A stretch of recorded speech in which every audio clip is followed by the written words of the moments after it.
Hi, everyone. Welcome back to the Israel Connection. I'm Esti Zenati, and I have a very special guest today. I have Dr. Einat Wilf, straight from Israel. Hi, Dr. Einat. Thank you for being with us. Sure, my pleasure. Dr. Einat Wilf is a former Israeli politician who served as the foreign policy advisor to Shimon Peres and was a member of the Knesset, which is the Israeli Parliament for Independence, and the Labor Party.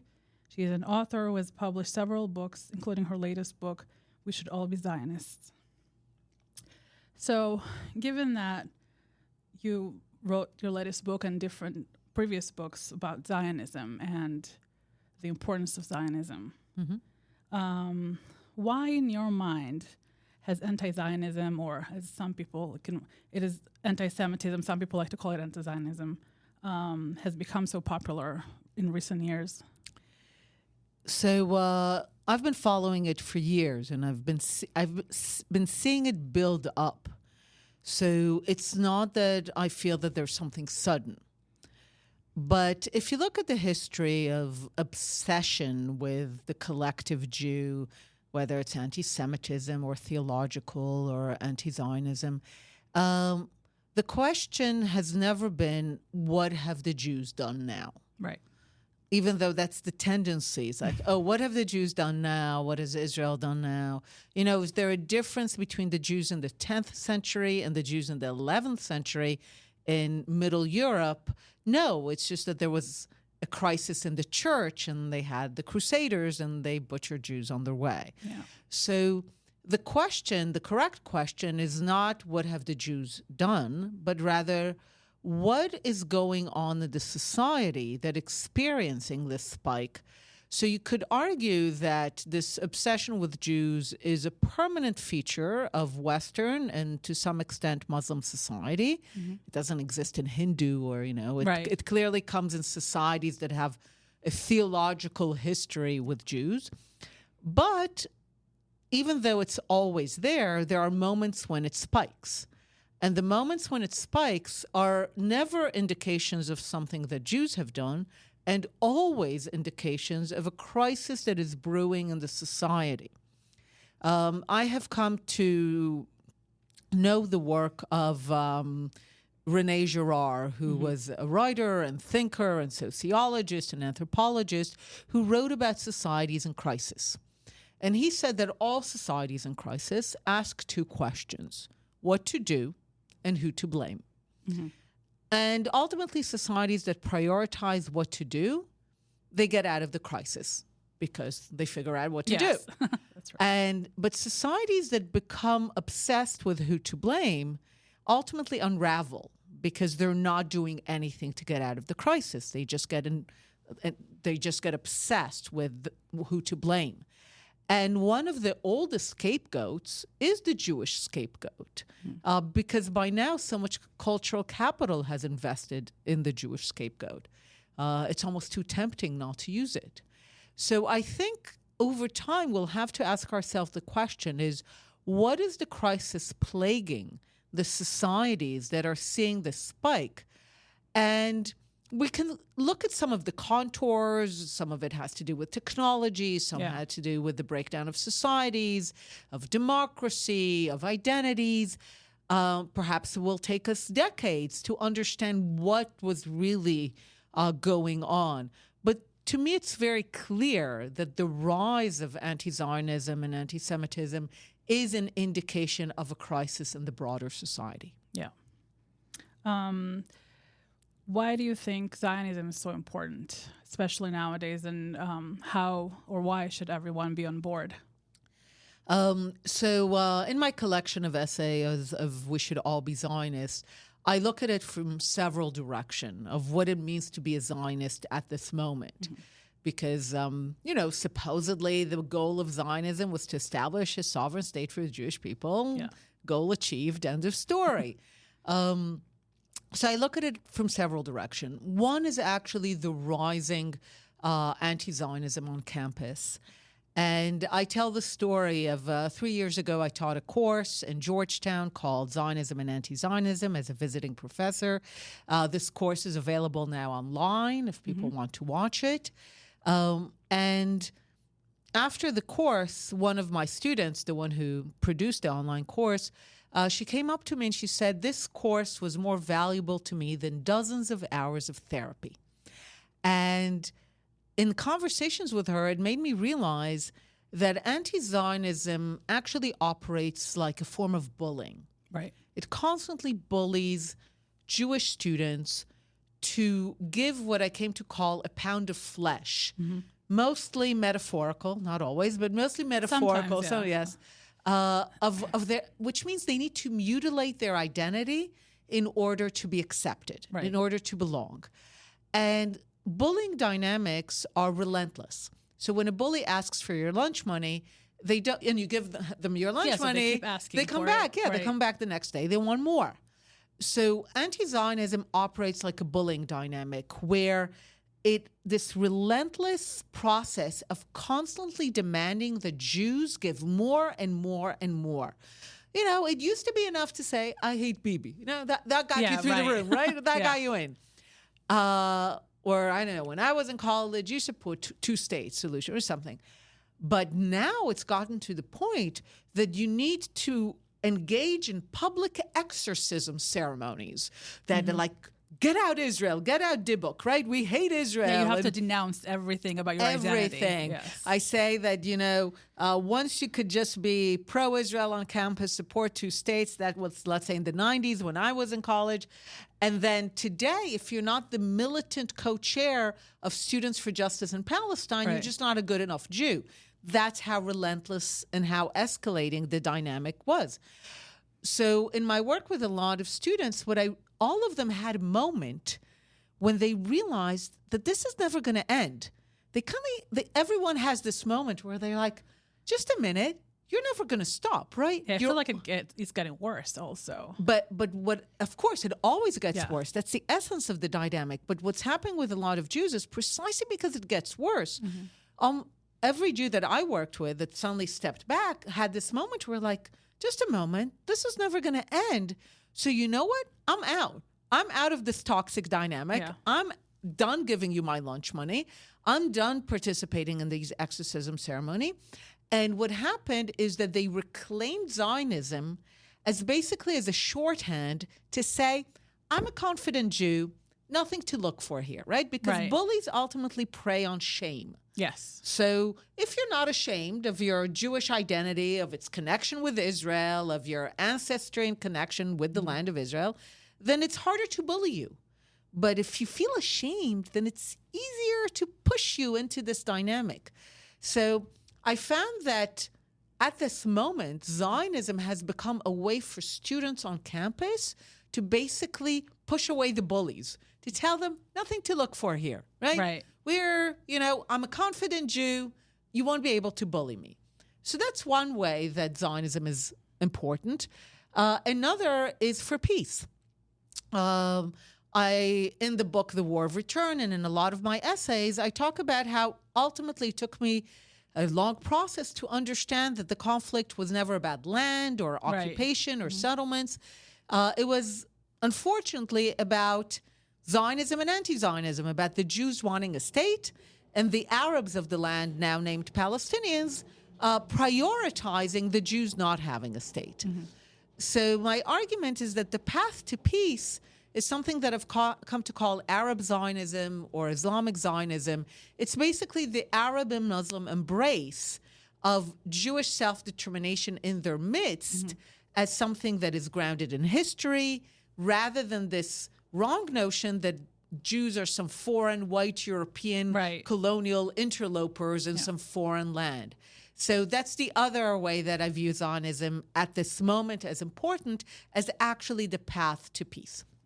Yep, that is true. That's what I always say.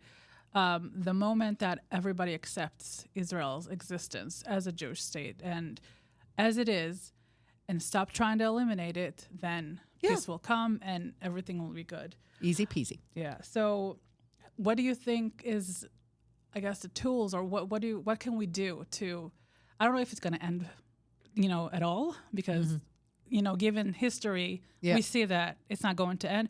But what can we do to calm it down, to make sure that it's not as crazy as it is right now, especially in this past year? So this is a difficult one because one of the problems we have is that we're small. Yes. Contrary to us ruling the world, we're actually very small.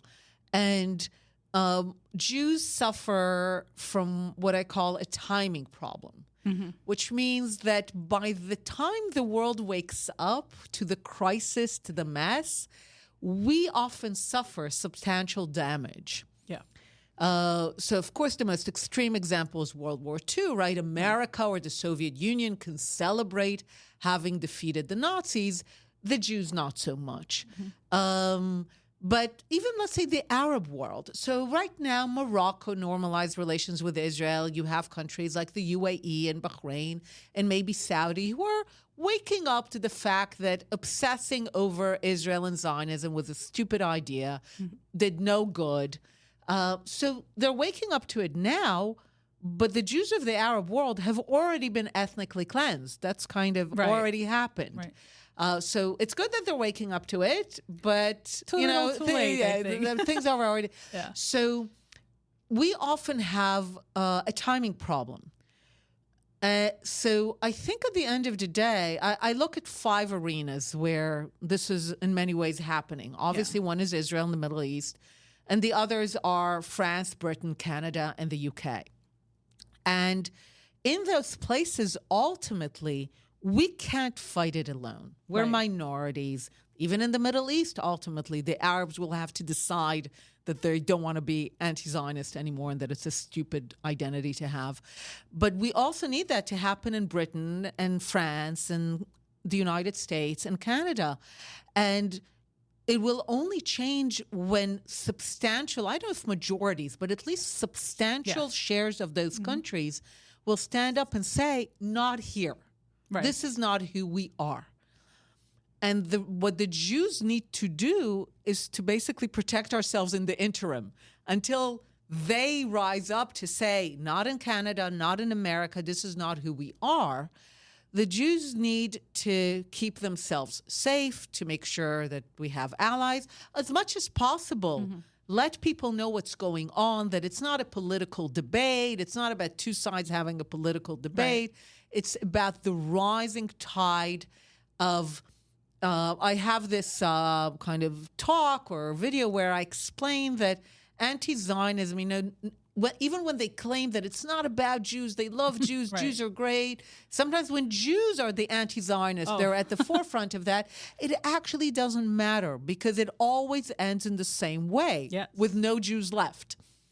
So we need to let people know that this is where it's heading. It's not a political debate. It's not about narratives. It's about creating an environment that always historically has turned hostile to Jewish life, and it was not fought against in time. No Jews were left. And one of the messages that I bring these days, and I know it's a tough message, especially for Jews in America, I tell them this is the moment to take care of our own. Right. And I know it's a tough message because Jews want to take care of everybody else, right? Tikkun olam, and we want to be great allies, and our allies will betray us, but we still want to be allies to them. And I tell them, I know you want to take care of everybody, but what do they teach you in all these self-care seminars? You want to care for others. You first. First, care for yourself. So I tell them right now, the resources, the time, the abilities, this is right now the moment to take care of ourselves because we suffer from this timing problem. And ultimately, hopefully, enough Americans will rise up to say, not here. But until then, we have to make sure that we're safe. Yeah, I think this past year has proven, that we have to take care of ourselves because at the moment, we're the only ones who can take care of ourselves. Nobody else will. And until they do, until they get on board and open their eyes, we have to do that for ourselves. Yep. So what do you think, what's in your mind is the path to peace? And do you think it's something we can achieve in Israel? Or is it just a faraway dream that we've been dreaming on forever? It's both far away and achievable. Okay. So I call myself a long-term peace activist in the sense that I grew up in the peace camp thinking that there were quick fixes. Get out of the West Bank. Get out of Gaza. finish the occupation, stop building settlements, give them a state. Even if these have logistical problems, ultimately they're simple. They're quick fixes. Let's just do this, right? And this was the 90s. This was disengagement. Let's just get out of Gaza. Let's just get out of the West Bank. Let's finish the occupation. Let's give them a state. And then I had to contend with the fact that every time they were offered a state, they walked away from it and followed it up with violence. And there were no dissenting voices among Palestinians saying, what are you talking about? Let's go get that state. I had to contend with the fact that we got out of Gaza completely disengaged. Yeah. The civilians, the military, the graves to the last inch out of the border with Egypt. This is already a time when I'm in the Sharon and Paris government that is conducting disengagement. And I remember the dramatic moment when Sharon decided that we're getting out of the Philadelphia corridor, we're getting out of the border with Egypt. And the reason was in Sharon's mind was that we're going to leave them no excuses. There'll be no excuses. Right. And what he underestimated, and all of us, I guess, is the ability of Palestinians to make up new excuses. Never-ending excuses. Never-ending excuses. Just today, I spent like an hour in a podcast with someone who said, but the blockade. I was like, the blockade started 2 years later. They had the chance to actually turn Gaza into something productive, but they prioritize, as they always had, to keep fighting for no Jewish state and to weaponize Gaza to that end. But I had to contend with the fact that Palestinians, by the way, have clearly stated, we just didn't listen to what they were saying, or when we listened to them, it sounded so outrageous. Yeah, we ignored it. Yeah, it was like, no, they don't really mean that. It's not. It can't be serious. Like how the people in colleges talk right now. Oh, exactly. No. And so at one point in the book, I even invented a word for it. I called West-planing. It's like the Palestinians will say from the river to the sea, and Westerners will be like, no, it's a negotiating position. Yeah. I'm like, no, it's like so. I've come to really realize there's this quote, as I did the research for the book, The War of Return, I came across a quote that I've been using ever since. It's by Ernst Bevin, the British foreign minister after World War II. If you know anything about Bevin, he wasn't a friend to the Jewish people, certainly not to those who wanted sovereignty.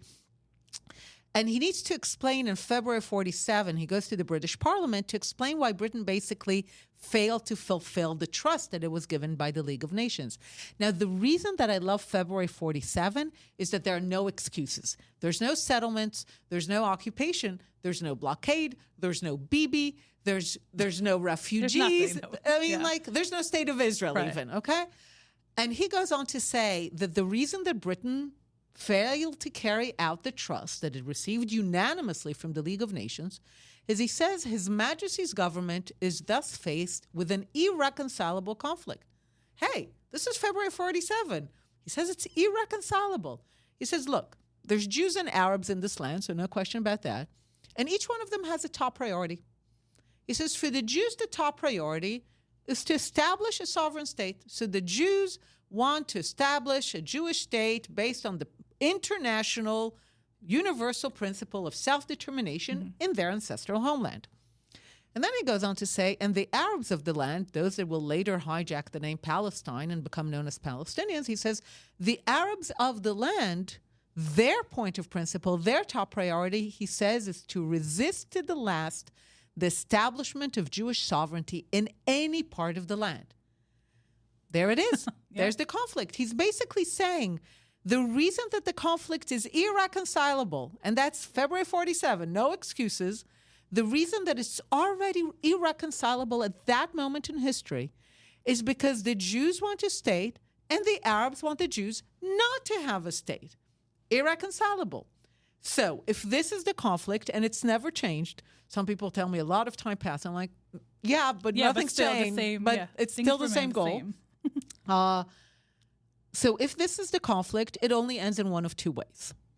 One way is they win. There's no Israel. The Jews don't have a state. And massive resources have been spent in the last century to that end. This is what's going on campuses. Right. The idea is to try by any means necessary, violent, non-violent, campuses, UN, war, to get the Jews to basically either die or be so exhausted as to say, you know what, not worth it. We're out of here. Right. This Jewish state idea, just too much work. We're out of here. That's one way. And I can assure you that the other side sees enough signs that they're winning, that they're still on that track. The other way that the conflict ends, the one that I work for, is where the Arabs actually let go of anti-Zionism. Mm-hmm. And they basically say, you know what? The Jews, you actually belong here. You're a people. You have a history here. We as Arabs and Muslims can actually recognize it. You're mentioned in our scriptures. We know our history. Yeah. We're not going to deny.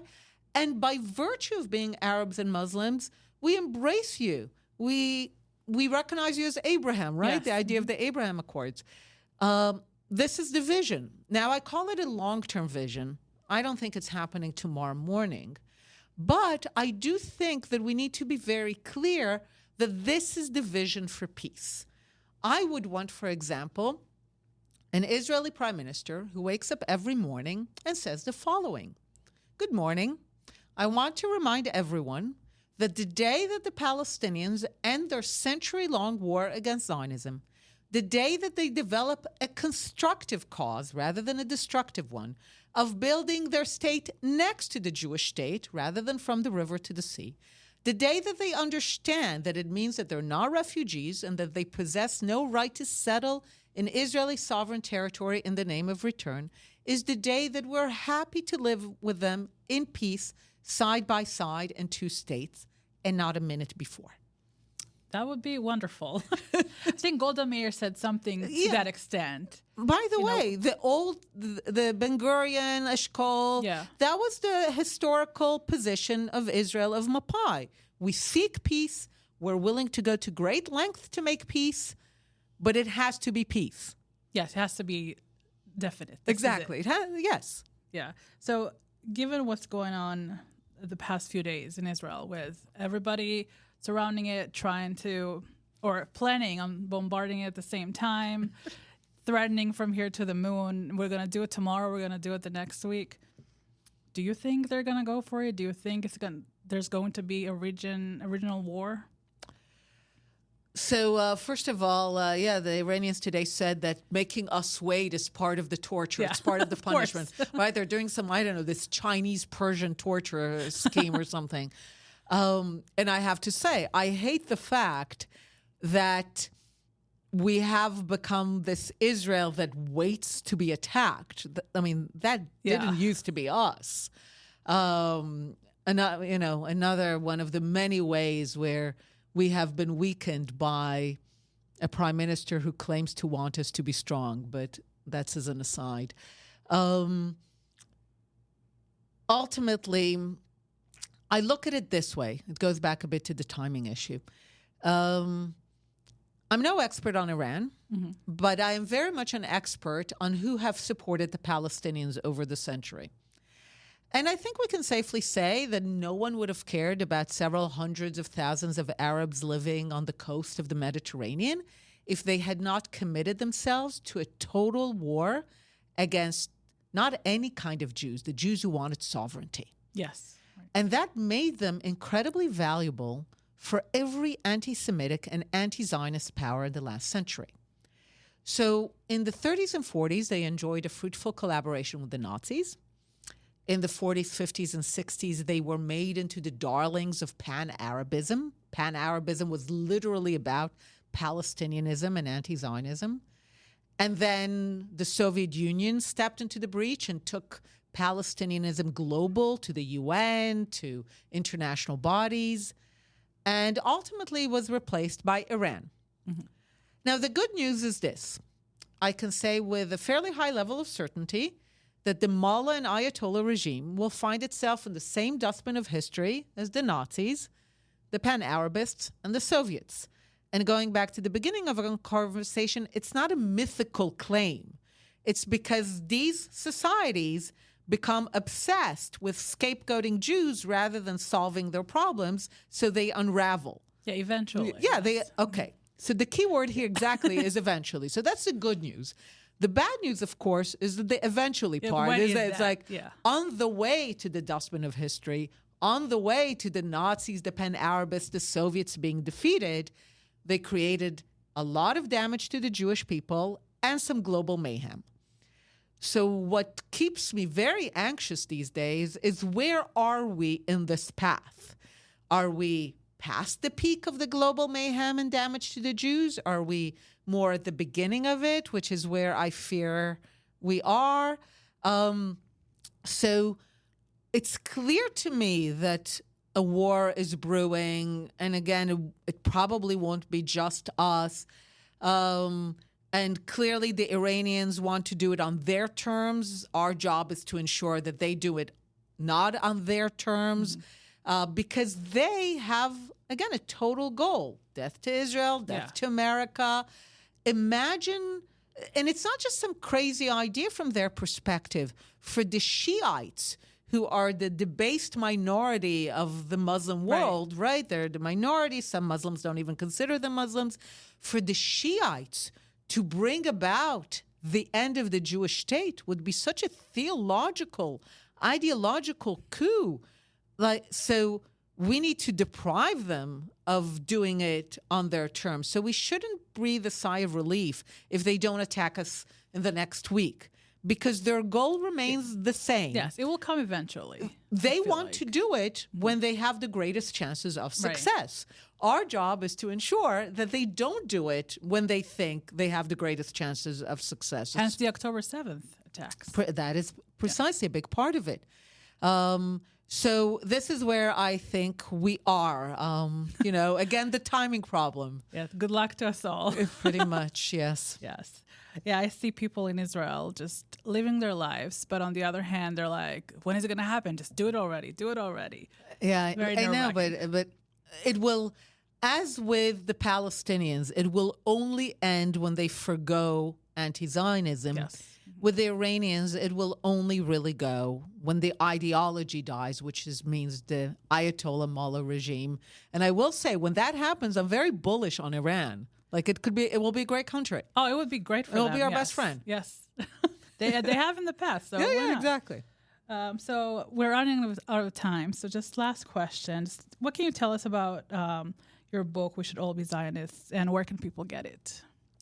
So basically on Amazon, Kindle, and I actually have a podcast that goes with it. That's where every time it's a combination of audiobook podcast called We Should All Be Zionists, where every time I read one of the essays, and then I discuss it with Blake Flayton. We kind of discuss the relevance of that essay to the present moment. Oh, I like Blake. Blake is great. Yeah, so we have this intergenerational discussion. And so the book is basically a collection of essays it came out in the summer, so before October 7th. It's a collection of essays from the last 4 years around the theme of Zionism, anti-Zionism, like I discussed, what it means on campuses, what it means to be a Zionist, how it's connected to the path to peace. It's all there. All right, and I will thank you so much, Dr. Einat Wilf, for being here with us tonight. We can't wait to hear you speak in a little bit at Bethel. And thank you all for listening. Until next time.